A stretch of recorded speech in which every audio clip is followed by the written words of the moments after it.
All right, so before we go on, let's talk about what we've learned so far. In video 1, you learned the importance of a healthy mouth. You learned how to avoid bacteria that cause most of the trouble. These cause inflammation throughout the body, and studies show that this is a link to diseases like cardiovascular disease. The most prominent of these bacteria are called Streptococcus mutans.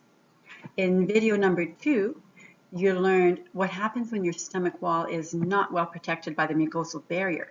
You also learned what can damage this mucosal wall.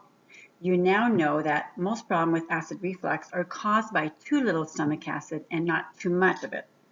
You also know how to test if you have enough stomach acid. In video 3, you learned about chyme, the food that has been processed in the stomach. You learned how the food is guided towards the large intestine. You also learned about SIBO, which is small intestinal bacterial overgrowth, being a problem with the wrong bacteria going back into the small intestine from the large intestine because your lower valve is defective. This causes gas and bloating. In video 4, you learned how the intestine is laid out and have a surface about the size of a football field. You learned what happens to celiac disease sufferers and why they can no longer absorb nutrients. You learn what the role of the gallbladder is and what happens when you have to surgically remove it. You also learned what may cause malabsorption. This is when you can't get enough nutrients from your foods. Today, we'll talk about how digestion affects autoimmunity, and we will conclude the digestion series with the colon. So here goes. All right, so autoimmunity is when molecules get absorbed that the body doesn't recognize. This happens when your intestinal wall is damaged. Remember when we talked about the tight junctions in the gut and how they can get damaged and let undigested molecules through? These molecules are too big and the body doesn't know what they are. The immune system sees these as invaders and it attacks them. The problem is that these ingested molecules can look like some of your own cells. So along with attacking these foreign cells, the immune system attacks anything that looks like them. Hypothyroid, for example, can be caused by an autoimmune reaction. This is called Hashimoto's disease. The foreign cells that are being attacked look like the cells of the thyroid, so the attackers also destroy the cells of the thyroid. A way to know if your thyroid is in trouble is to ask your doctor what your TSH is at. This is done through blood work. The conventional medicine system likes it to be under 5, but the functional medical system likes it to be under about 2 or 2.5, generally under 2. Between 2 and 5, the damage of the thyroid is already starting. It just isn't bad enough yet to go on medication, which is why your conventional doctor looks for a TSH of 5 and above. This is when the damage is severe enough to cause physical problems like fatigue, cold sensitivities, constipation, weight gain, hair loss, depression, and memory loss. If your TSH is over 2.5, seek a natural health care provider. So here's a list of autoimmune disease. And as I said, autoimmune diseases are caused by a leaky gut or a damaged gut. So if you have any of these, and if you need to see more, you have to go online. There's tons of these.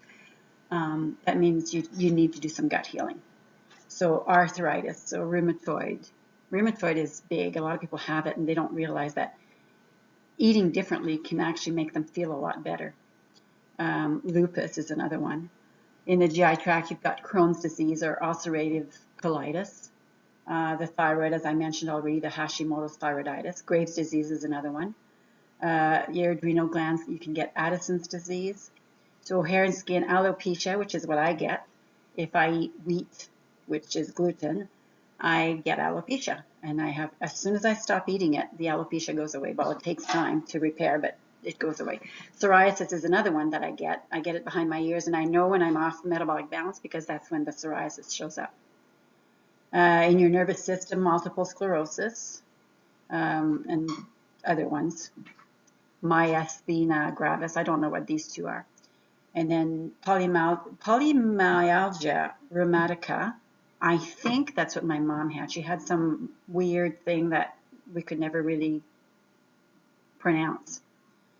And then giant cell arteritis.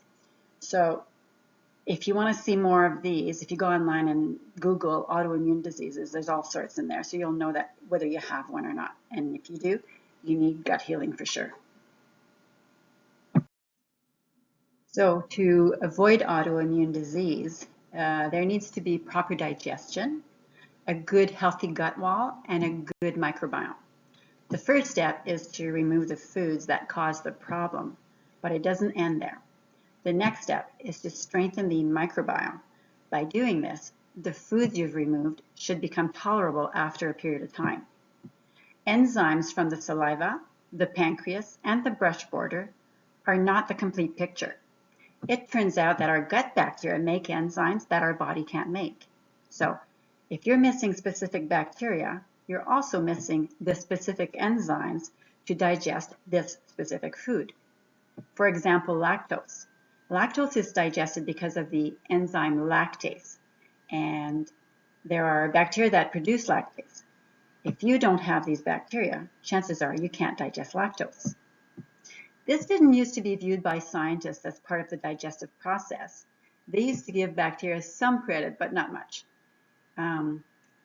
What science is finding now is that the microbiome plays a much bigger role than previously assumed. The gut bacteria also interacts directly with the intestinal lining function, and it continually communicates with the immune system. So the colon. As I've mentioned before, we have most of our bacteria in this part of the digestive system, and when we defecate, half of our stool is made up of dead bacteria. So for good bowel movements, it's important to have an abundance of good bacteria. Let's finish off this series with what happens in the colon. The right amount of food in the stomach increases a movement in the colon. When we eat, our stomach stretches out, and this starts a signal down the colon. This is called a gastrocolic reflex. Being in a relaxed state helps to initiate this process. It doesn't happen well if you are stressed.